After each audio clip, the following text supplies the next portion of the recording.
Hello everyone. Let's plant a school garden.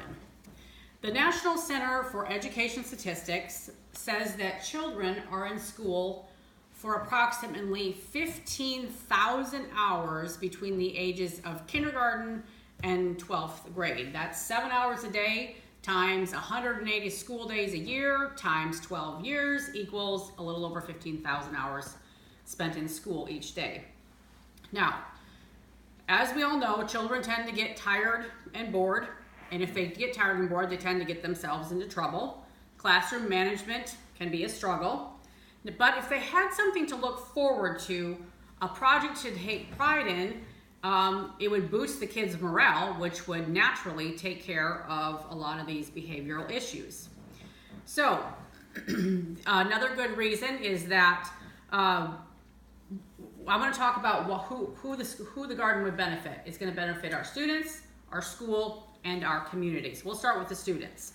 So by planting a school garden, this would teach the children responsibility, how their actions have positive or negative effects.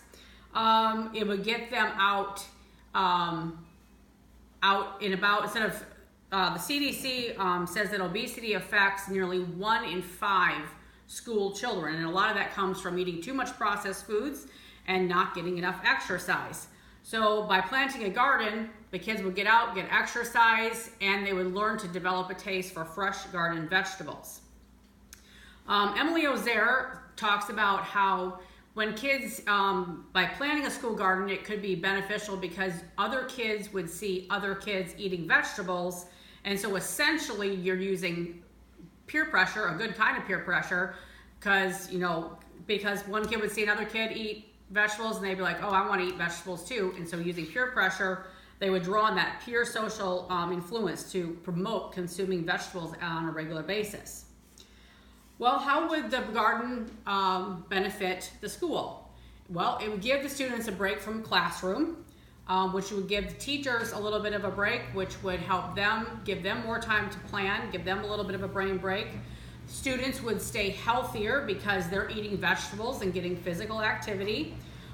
When students have goals, their behavior improves.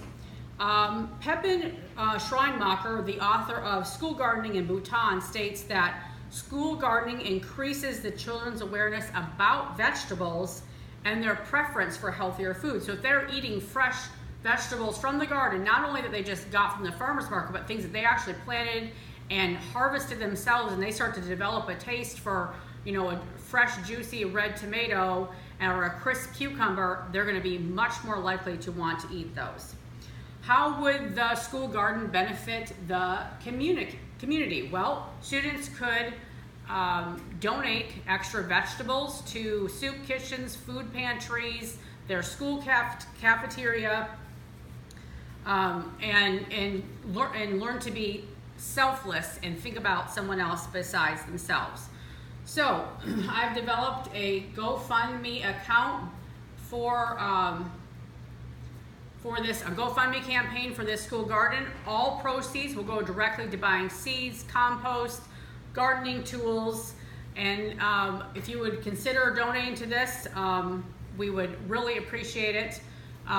Since our kids spend so much time in school anyway, we might as well give them a hands-on skill that they can take when they are out of the classroom. Thank you.